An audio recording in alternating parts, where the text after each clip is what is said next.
오늘 제가 설교의 제목을 이 지상명령이라고 잡았습니다. 지상명령, 가장 중요한 명령이라는 뜻입니다.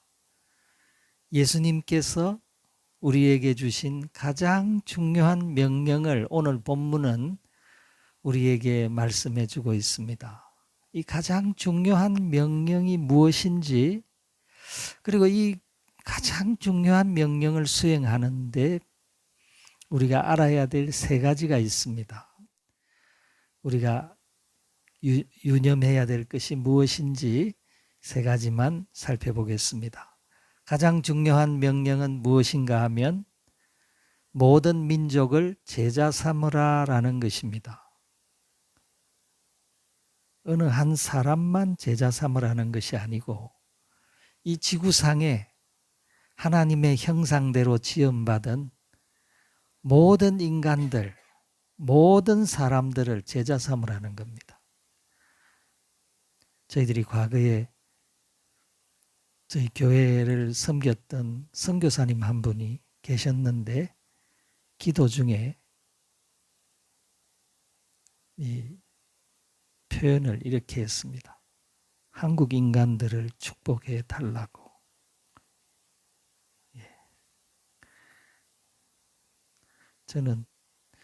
저는 이 유머를 했는데 아무도 안 웃으시는.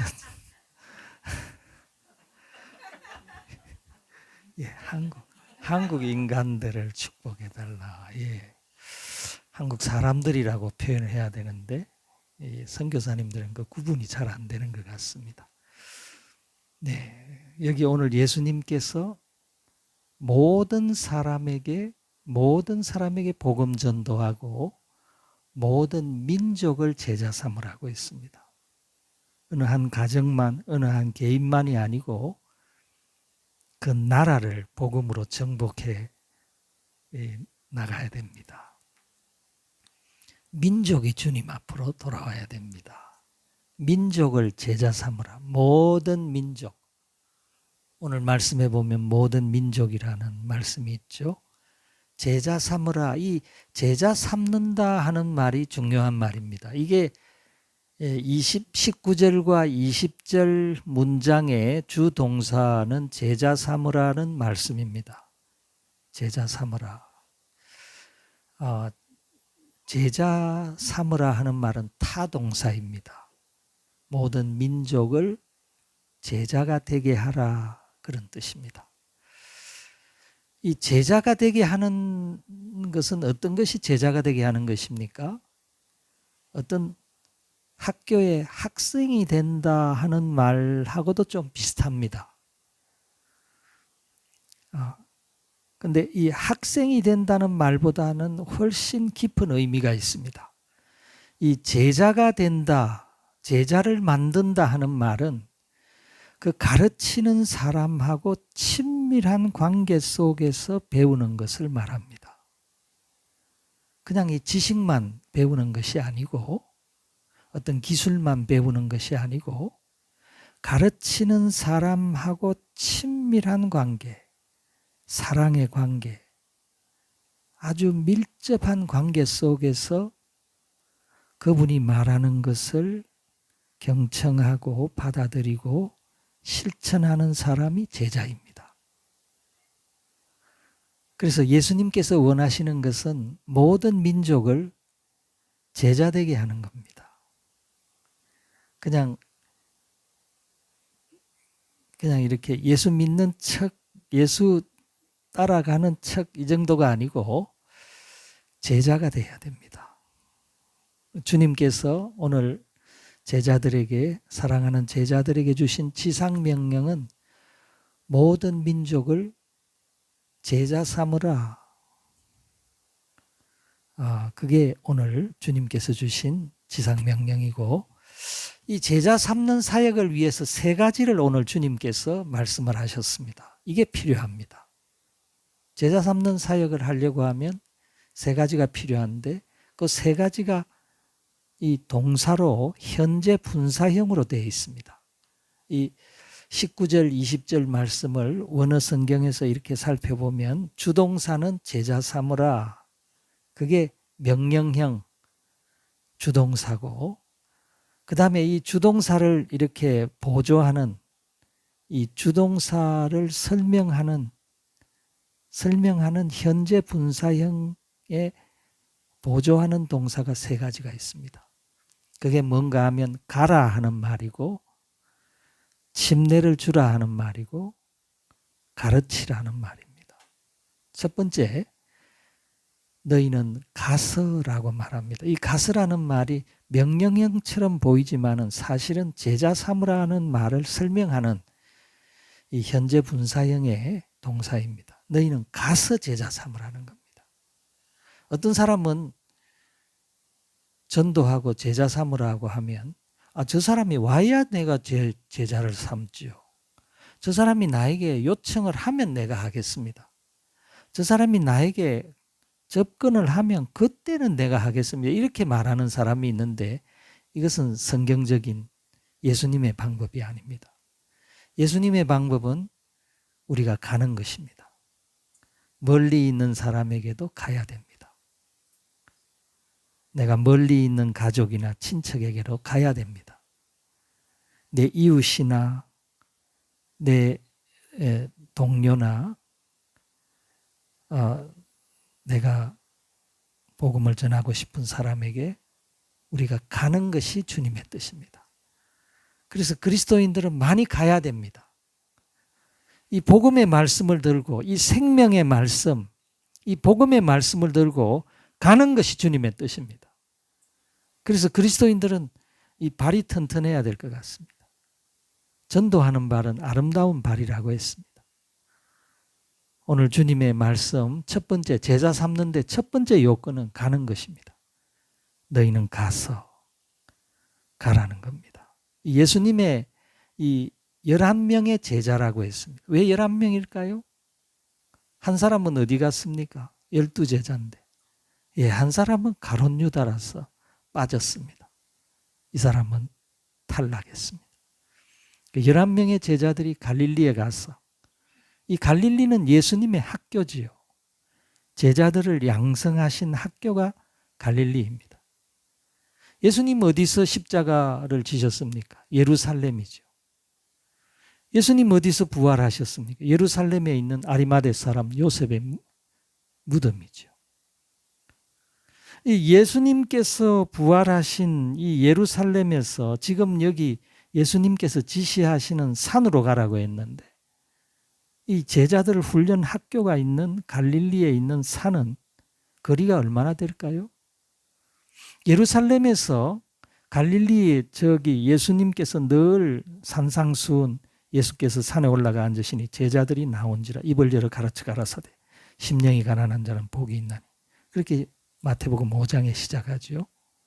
산에서 가르치셨는데 이 예루살렘에서 예수님께서 늘 자주 가셨던 그 산, 오늘 여기 예수님께서 지상명령을 하달하신 그 산까지의 거리가 얼마쯤 될까요? 예루살렘에서 갈릴리까지는 193km라고 합니다. 그리고 이 산은, 예수님 지시하신 산은 갈릴리 바다의 북서쪽에 있습니다. 북서쪽 끝부분에 있습니다. 이 갈릴리 바다가 위쪽에서도 요단강이 있습니다. 갈릴리 바다로 들어오는 요단강이 있고, 갈릴리 바다에서 출발해서 사해 바다로 내려가는 요단강이 있습니다. 저 북쪽에 있는 요단강, 헐몬산에서 눈 녹은 물이 계속해서 내려오는 그 북쪽, 그 요단강 들어오는 그 초입에 북서쪽에 가버나움이라는 도시가 있는데, 그 가버나움 뒤에 있는 산입니다. 이 산까지, 예루살렘에서 이 산까지의 거리는 한 200km에서 210km 정도 추정할 수 있습니다. 이 부산에서 200km 정도 하면 어디쯤 될까요? 추풍령? 추풍령이 한 200몇 킬로 되는 것 같습니다. 이 예수님께서 예루살렘에서 제자들에게 만나셨는데 부활하시고 난 뒤에 갈릴리에서 만나자고 합니다. 얼마나 멀리 올라가야 됩니까? 200km를 올라가야 됩니다. 200km 걸어가든지 안 그러면 나귀를 타고 가든지 돈이 있는 사람은 말을 타고 가든지 쉬운 길이 아닙니다. 근데 제자들이 예수님 지시하시는 곳에 다 모였습니다. 이때 이 마태복음 28장에는 11명의 제자들이 모였다 이렇게 나오는데 이 고린도전서 15장 6절에 보면 500여 형제가 모였다고 했습니다. 500여 명이 모였습니다. 예수님을 따르는 제자들이 모여 있었습니다. 순수한 제자들. 순수한 예수님을 따르는, 정말 예수님을 사랑하는, 그리고 예수님과 이렇게 친밀한 관계 속에서 주님의 말씀을 실천한 참 제자들이죠. 그 제자들에게 오늘 주님께서 지상과제, 지상명령, 너 이렇게 살아라. 너희들의 사명은 이것이다. 분명한 한마디를 주셨습니다. 그게 뭔가 하면 모든 민족을 제자 삼으라는 겁니다. 모든 민족, 이 땅에 살고 있는 모든 민족은 제자 삼는 대상입니다. 그래서 우리 열심히 전도해야 됩니다. 이 모든 민족을 어떻게 다 제자 삼겠습니까? 열심히 열정적으로 복음 전하지 않고서는 이 사명 감당하지 못합니다. 우리는 다른 일에 바쁩니다. 주님께서 주신 지상 명령, 그 명령을 수행하는 것보다 다른 일에 바쁩니다. 뭐가 그래 바쁜지. 지난 한 주간에 뭐가 그래 바쁘셨습니까? 주님의 명령에 우리가 이게 정말 중요하다. 내가 무엇을 하든지 이것을 위해서 내가 일을 하든 내가 뭘 하든 주님의 명령에 내가 순종하겠다. 이런 마음으로 우리 살아가야 되지 않겠습니까? 오늘 예수님께서 주신 이 지상 명령, 모든 민족을 제자 삼으라. 아직도 이 하나님의 말씀을 들어보지 못한 민족이 수두룩하다고 합니다. 아직도 있습니다. 아직도. 우리 하나님의 자녀들, 구원받은 하나님의 백성들에게는 어떻게 보면 이건 무거운 책임감입니다. 사명감입니다. 모든 민족을 제자 삼도록 우리 그렇게 기도하고 힘써 나가야 될 줄 믿습니다. 오늘 주님께서 가라고 했는데 예수님의 이 제자들이 어디까지 갔겠습니까? 대한민국까지 예수님의 12제자 중에 한 사람이 왔다는 사람이 있습니다. 누가 왔겠어요? 예수님의 제자 중에 도마가 이 한반도까지 왔다는 역사적인 그런 증거들이 남아 있습니다. 그 어떤 유물 속에 그런 것들이 나타난다고 합니다. 이 기독교 상고사, 우리 한국의 이 기독교를 전례 역사를 연구하는 사람들이 이미 예수님 그 당시에 그 제자들이 끝까지 갔습니다. 너 가라. 이 생명의 말씀을 들고 모든 민족에게로 가라고 하신 주님의 말씀에 순종한 제자들이 있었습니다. 예수님의 12제자는 다 흩어졌죠. 그 500여 명 모였던 사람들 다 가서 복음 전하고 이렇게 전 세계에 복음이 확장되게 했습니다. 주님의 이 명령, 제자 삼으라는 그 명령을 수행하기 위한 첫 번째 우리가 기억해야 될 것은 가는 것입니다. 우리가 이번에 새생명 축제를 2달 후에 새생명 축제를 한번 하려고 하는데 이 2달 동안 부지런히 갈 수 있는 저와 여러분이 되시기를 바랍니다. 이 복음을 전하기 위해서 부지런히 만나야 됩니다. 저 사람이 오면 내가 전도하려고 했는데 안 온다고. 그건 주님의 방법이 아닙니다. 주님은 가라는 겁니다. 우리가 가야 됩니다. 우리가 베풀어야 되고 우리가 사랑해야 되고 우리가 전해야 됩니다. 두 번째, 오늘 말씀 두 번째 이 제자 삼기 위해서 우리가 기억해야 될 것은 아버지와 아들과 성령의 이름으로 침례를 베풀라 하는 것입니다. 이 헬라어로는 밥티조입니다. 밥티조. 이 밥티조라는 말을 뭐 어떤 성경에는 세례 이렇게도 번역했고 침례 이렇게도 번역이 되어져 있습니다. 이 밥티조라는 이 헬라어는 물에 담근다 하는 말입니다. 물에 이렇게 쑥 집어넣는다 하는 말이 밥티조입니다. 그래서 이 침례교회는 베프티스트 처치라고 그럽니다. 이 물에 담그는 교회입니다. 사람들을 이렇게 물에 집어넣습니다. 어떤 사람은 이 물을 뿌리는 데도 있고 하는데 이 물에 들어가는 것은 예수님 그렇게 본을 보여주셨기 때문에 예수님께서 침례 받으셨죠. 요단강에서 요한에게 침례를 받았습니다. 예수님께서 침례 받으시러 물에 들어오는 것을 보고 요한이 깜짝 놀랐습니다. 내가 당신한테 침례를 받아야 되는데 당신이 내게로 오십니까? 이렇게 해서 모든 의를 이루는 것이 합당하다.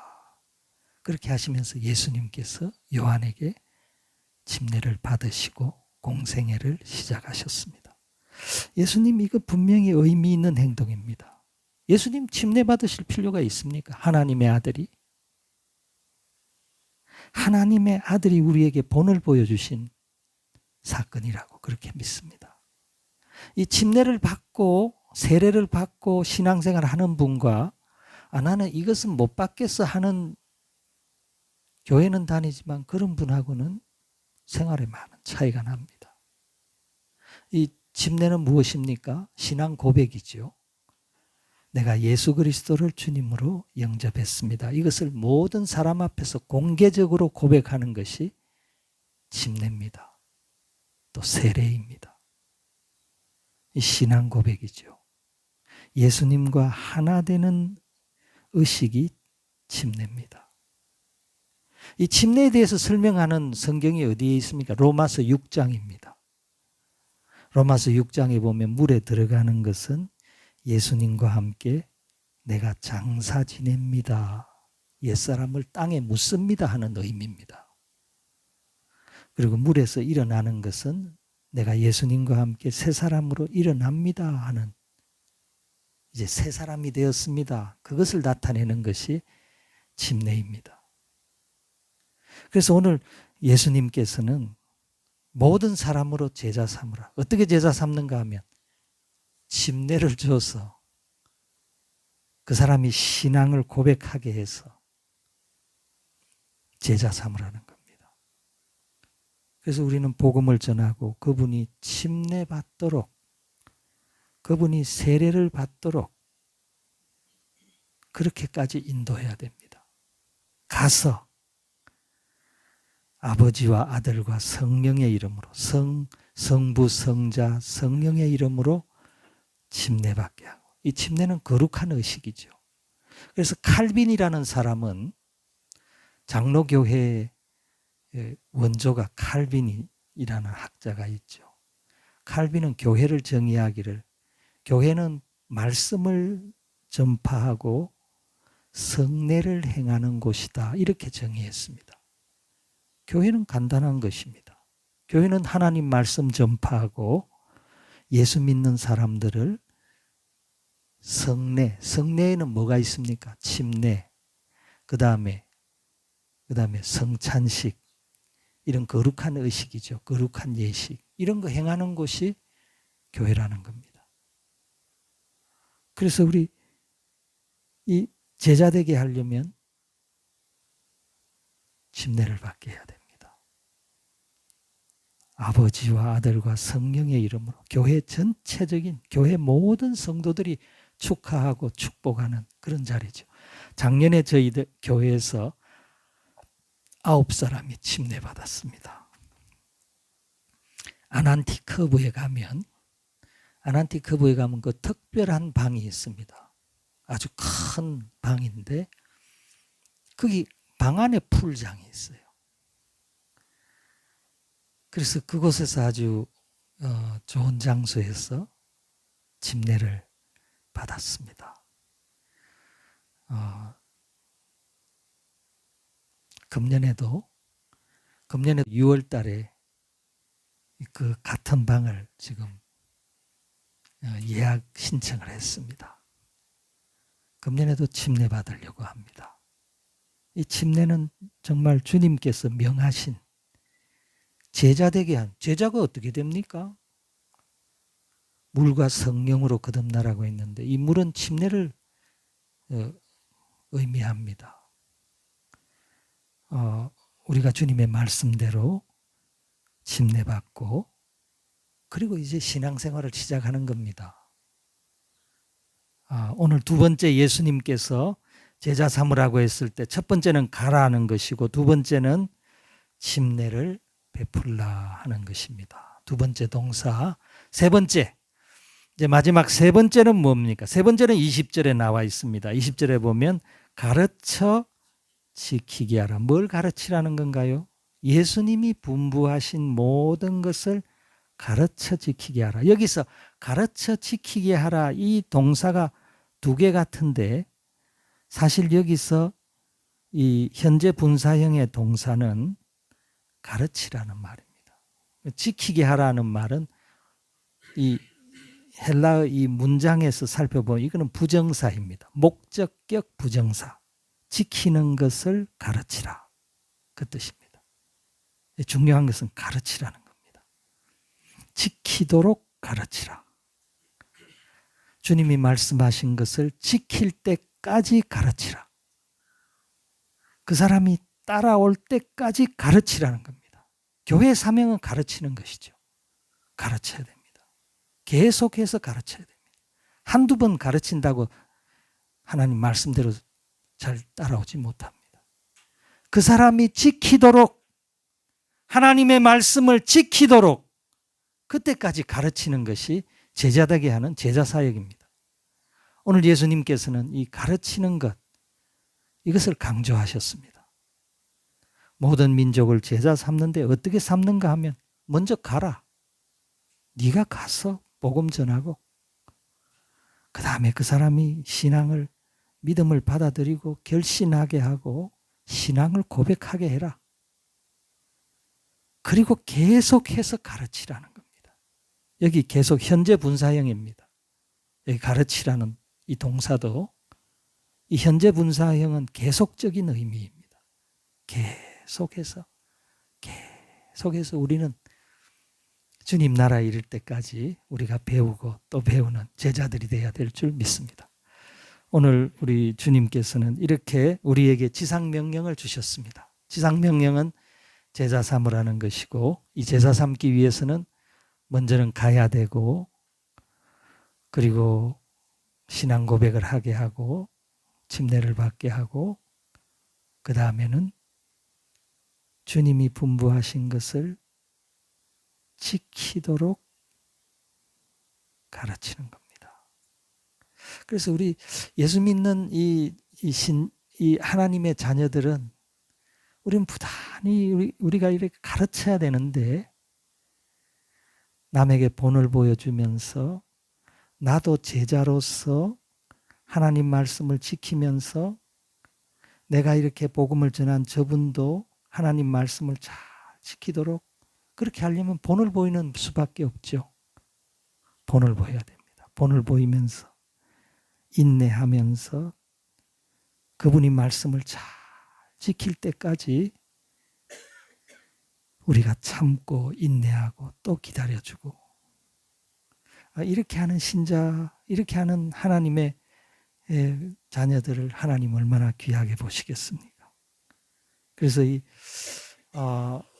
우리는 계속 인내하며 하나님 말씀을 지키며 살아가는 하나님의 자녀들은 열매를 맺게 될 줄을 믿습니다. 주님이 원하시는 열매가 있죠. 이 열매 맺는 사람이 참 제자입니다. 예수님께서 이 요한복음 15장 5절에 보면 나는 포도나무요 너희는 가지라. 그가 내 안에 내가 그 안에 거하면 사람이 열매를 많이 맺나니 나를 떠나서는 너희가 아무것도 할 수 없음이라. 너희가 열매를 많이 맺으면 내 아버지께서 영광을 받으실 것이요 너희가 내 제자가 되리라. 열매를 많이 맺으면 예수님 제자가 됩니다. 열매 많이 맺어야 됩니다. 이 열매를 어떻게 많이 맺습니까? 이 밭의 비유, 씨 뿌리는 밭의 비유에 보면 열매 맺으려 하면 하나님 말씀을 좋은 마음으로 하나님 말씀을 듣고 인내하며 지킨다고 했습니다. 하나님 말씀을 좋은 마음으로 받아들이고 인내하며 지키는 사람들이 열매를 맺습니다. 이 제자가 되어가는 과정이죠. 열매를 많이 맺으면 너희가 내 제자가 되리라. 제자는 열매가 많은 사람입니다. 오늘 우리가 참 제자가 되어야 됩니다. 우리가 제자가 되어야지 제자 삼을 수 있습니다. 오늘 주님의 이 지상명령, 모든 민족을 제자 삼으라. 우리는 정말 마음을 넓혀야 됩니다. 우리 째째하게 우리 동네 이런 게 아니고 모든 민족을 제자 삼기 위해서 우리가 기도하고 또 그렇게 주님 앞에 우리 자신을 헌신해야 될 줄을 믿습니다. 오늘 지상 사명을 잘 감당하는 그리고 금년도의 새생명 축제 기간 동안 이 2달 동안 우리가 정말 주님의 지상 명령에 순종해서 우리가 복음의 말씀을 들고 가는 그리고 인내하며 주님의 말씀을 실천하며 가르치는 저와 여러분이 되시기를 주님의 이름으로 축복합니다.